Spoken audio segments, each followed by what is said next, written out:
Nous retrouvons à nouveau André Fournel pour une œuvre installée cette fois-ci dans le parc Innovation de l'Université de Sherbrooke.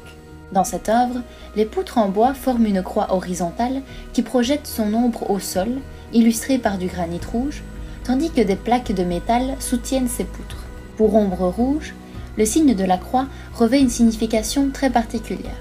Écoutons André Fournel nous en parler.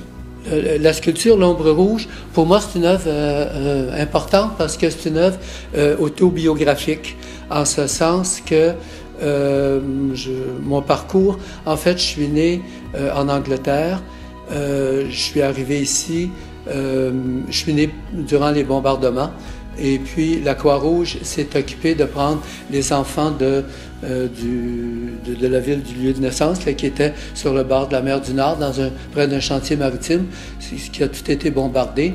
Et je suis arrivé ici en bateau, j'ai été adopté. Et puis, pour moi, l'Ombre Rouge, en fait, c'est un point vraiment crucial par rapport à la Croix-Rouge.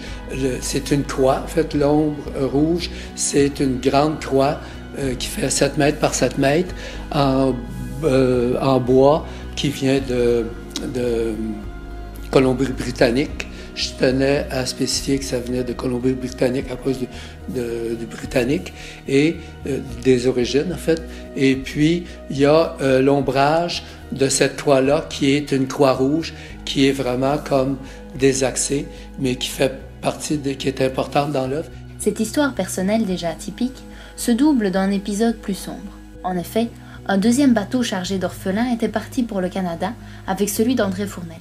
Malheureusement, le second navire fait naufrage avant d'arriver à bon port. On pourrait alors voir Ombre Rouge comme une œuvre autoportrait, qui ne retrace pas les traits du visage, mais la face cachée de l'histoire personnelle de l'artiste. Cette œuvre a également connu une histoire particulière.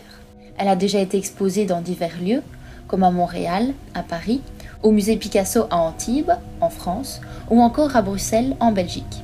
Après avoir traversé l'océan comme son créateur, Ombre Rouge appartient maintenant aux collections de l'Université de Sherbrooke. Et c'est une grande chance de pouvoir l'admirer au Parc Innovation.